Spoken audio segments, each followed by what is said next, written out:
दोस्तों नमस्कार, स्वागत है आपका। मैं हूं सुधीर शर्मा और आप देख रहे हैं खबरों का नया अड्डा टीवी इंडिया लाइव। नई मुंबई महानगर पालिका के चुनाव चल रहे हैं। 15 जनवरी को वोटिंग होने वाली है और इस चुनाव में सत्तारूढ़ सरकार में महत्वपूर्ण घटक दल शिवसेना, बीजेपी और एनसीपी तीनों आमने सामने हैं।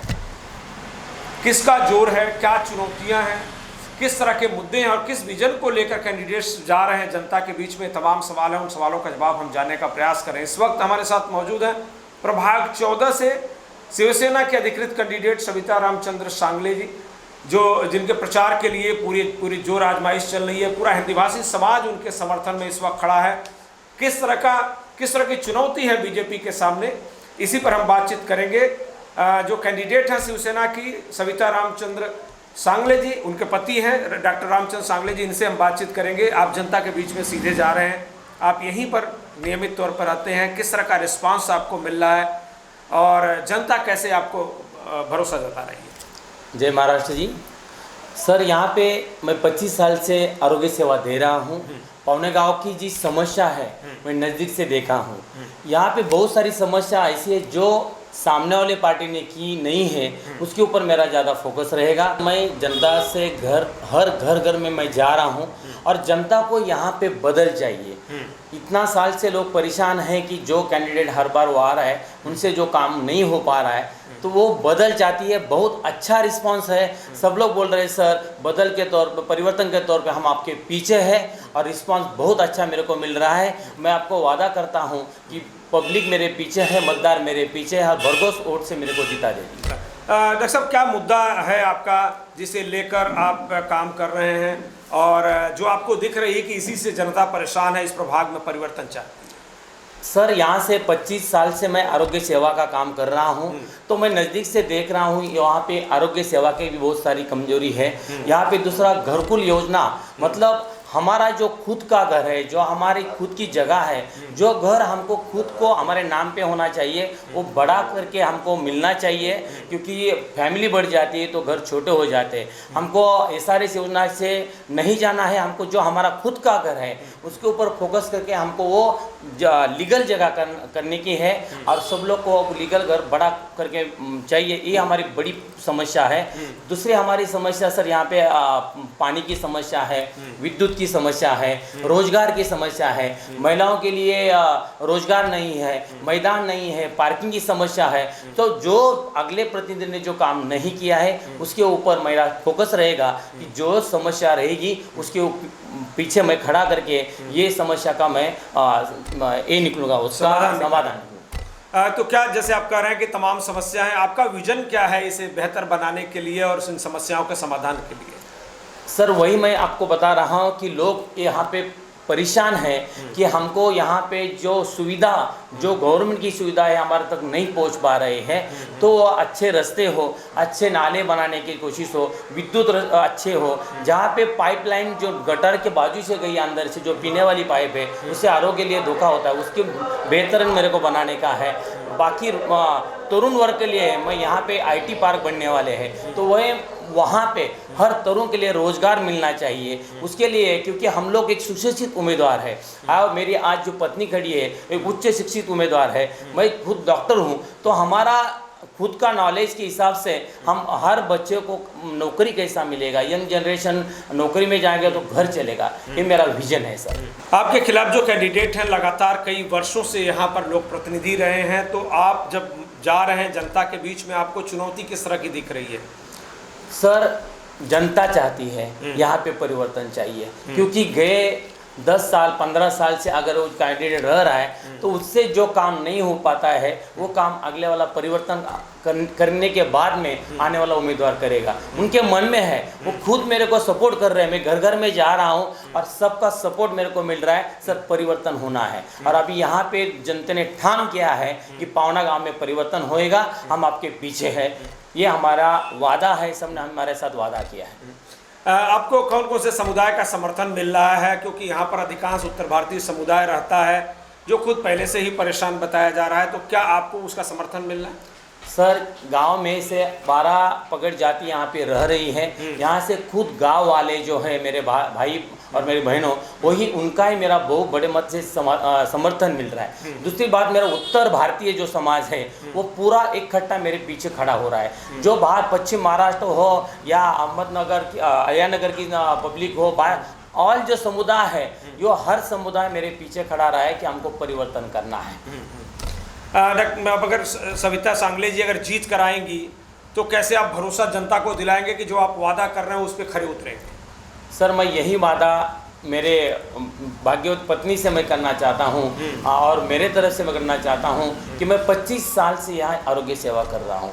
मैं कहाँ पे कौन सी गलत चीज़ नहीं किया है और ये वादा करता हूँ कि जो मुद्दा पे मैंने ध्यान दिया है, पावना गांव का प्रभाव कितना बेटर हो, यहाँ पे अच्छे सुविधा लाने के लिए जो मेरा काम है वो मैं करने वाला हूँ और भरोसे से बोलता हूँ मैं जीत के आऊँगा और वो पूरा भरोसा के साथ में पावना गाँव का विकास करूँगा। एकनाथ शिंदे जी लगातार कैंडिडेट्स का प्रचार कर रहे हैं। यहाँ पर जो चुनौती है वो सीधे लड़ाई जो है बीजेपी के आमने सामने है और बीजेपी के नेता यहाँ लगातार कह रहे हैं कि भाई जीतेगी तो बीजेपी ही और महापौर भी बनेगा। आपको लगता है एकनाथ शिंदे के नेतृत्व में नईम्बेकर भरोसा जता रहे हैं? माननीय उप मुख्यमंत्री एकनाथ जी शिंदे साहब यहाँ पे करोड़ों बहनियों के भाई है और उन्होंने जो योजना लाई है, लाड़की बहन योजना है और औरतों के लिए हाफ टिकट की योजना ही हो, बहुत सारी ऐसी योजना लाई कि हर एक के मन में शिवसेना बसी हुई है। कितना भी लोग बाहर से बोलेंगे बीजेपी आएंगी, लेकिन यहाँ पे शिवसेना का जो आप प्रतिशत देखेंगे उसके हिसाब से आपको बोल देते हैं कि यहाँ पे भगवा आएगा, महापौर शिवसेना का ही बनेगा और बहुत बड़ी जीत से शिवसेना नवमी में आ जाएगी। अपने कार्यकर्ताओं को, वोटर्स को और आम जनता को आप क्या संदेश देना चाहेंगे, क्या अपील करना चाहेंगे? सबको मैं यही अपील करना चाहता हूँ कि भाइयों, ये उच्च शिक्षित उम्मीदवार आपके सामने आया है और आपको विश्वास देता हूँ कि आपको ही परिवर्तन चाहिए। आपके मन की जो समस्या है, जो डर है, जो यहाँ पे डर से लोग रहते हैं सर, वो डर मन का निकलना चाहिए। उनके पीछे मैं खड़ा हूँ, वो एक बार सामने आए तो सबका डर निकल जाएगा। सब लोग को बाबा साहेब अम्बेडकर घटना के तरफ से जाना है, किसी के अलग टाइम से काम नहीं करना है। तो मेरे पीछे सब जनता है और उनको विश्वास देता हूँ कि हम लोग जीत के आने के बाद में सबकी समस्याओं का निराकरण करेंगे। अपनी जीत को लेकर कितने आश्वस्त हैं? 15 जनवरी को वोटिंग होगी तो कितने लोग आपको वोट करेंगे और 16 जनवरी को जब रिजल्ट होगा तो पावने का इतिहास अलग होगा? पक्का सामने वाले को आश्वस्त किया है। हम लोग तो स्वस्थ हैं, हम लोग काम कर रहे हैं, लेकिन हम लोग गाफिल नहीं है। हम लोग लास्ट तक मतदार तक पहुँच रहे हैं, उनको यहाँ की समस्या बता रहे हैं और सब लोगों का हमको विश्वास मिल रहा है। सब लोग बोल रहे हैं कि सर 15 तारीख को आपको दिखाएंगे, 16 तारीख को गुलाल अपने ऊपर ही आने वाला है। आप देखिए, परिवर्तन होगा और परिवर्तन होना चाहिए, सबके मन की बात है। जीत कितने फीसदी पक्की है, यकीन कितना है? सर, जीत तो पक्की है, खाली कितना वोटों से आएगा इतना ही हमारा आपको 16 तारीख को पता चलेगा कि हमारा काम के तरीके, जो काम लोगों ने किया है, पहला प्रतिनिधि ने किया है, उसके बाद हमको 5 साल तो देखिए देखो परिवर्तन कितना होएगा। जीत पक्की है, आपको 16 तारीख को पता चलेगा, गुलाल हमारे ऊपर ही रहेगा। आपके पैनल में देखा तो 4 जो कैंडिडेट हैं प्रभाग 14 में, उनका नाम बताते हुए बताइए कि कितने सक्षम हैं और ये पैनल ही इस बार जीत कर आ पाएगा, इसका भरोसा कितना है? सर, हमारा प्रभाग क्रमांक 14 में से हमारे अ में से सुशीलाताई भरत भोईर जो 14 गांव की एकदम स्ट्रांग उम्मीदवार है। भरत भोईर का बहुत सारा जन समुदाय है, वहाँ पे शिवसेना का इतना बड़ा होल्ड है कि 14 गांव में, और वहाँ के आमदार हमारे मोरे साहब, वहाँ के पूरा जिला प्रमुख रहेंगे या खासदार शिखा शिंदे साहब रहेंगे, वहाँ पे शिवसेना का बहुत बड़ा होल्ड है। वैसे हम ब में, मैं यहाँ पे पावना गांव से सविता रामचंद्र सांगले ये उम्मीदवार हमारी खड़ी है। पावना गांव में मैं 25 साल से आरोग्य सेवा दे रहा हूँ, यहाँ पे बहुत बड़ा संपर्क मेरा है और वहाँ पे ही मैं जीत की आपको आशा देता हूँ। हमारा क विभाग से शारदाताई सुरस्कर मैडम या वहाँ पे खड़ी है और ड विभाग से महेश दादा कुलकर्णी खड़े हैं। तो वहाँ पे हमारे कार्य सम्राट नगर सेवक सुरेश भाई कुलकर्णी, उनका हमारे ऊपर बड़ा आशीर्वाद है। वहाँ से ये चारों कैंडिडेट हमारे बहुत बड़े जीत से आएंगे और लोगों के लिए काम करेंगे, लोगों के घर पे जाके काम करेंगे। हम लोग घर पे बैठने वाले नहीं हैं, हम लोगों के लिए काम करने वाले हैं, योजना लोगों को तक पहुँचने वाले लोग हैं। झूठे वायदे देने वाले नहीं हैं, हम लोग दड़पशाही करने वाले नहीं हैं, लोगों को डराने वाले में से नहीं है। तो लोगों को एक ही विनंती है कि कोई डरने की बात नहीं है, डराने वाला डरेगा, डराएगा, लेकिन आप अपने तरीके से काम कीजिए, लोगों को सुविधा देने के लिए हम लोग आपके पीछे खड़ा रहे। डॉक्टर साहब बहुत बहुत धन्यवाद, आपने तमाम सवालों का जवाब दिया। सविता रामचंद्र सांगले शिवसेना की अधिकृत प्रत्याशी प्रभाग 14 से उम्मीदवार हैं, जनता के बीच में जा रही हैं और जैसा आपने भरोसा जताया है प्रतिनिधि के तौर पर उनके कि जो पावने प्रभाग की समस्या है उसका समाधान करेंगे।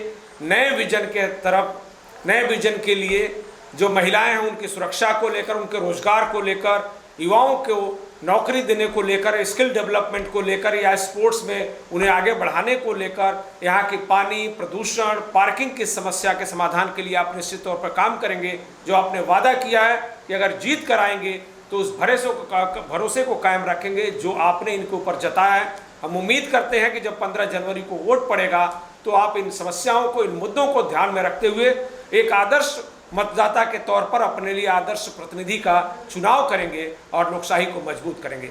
आज की बातचीत में बस इतना ही, दीजिए हमें इजाज़त। लेकिन ताज़ा तरीन खबरों के लिए देखते रहिए TV1 इंडिया लाइव।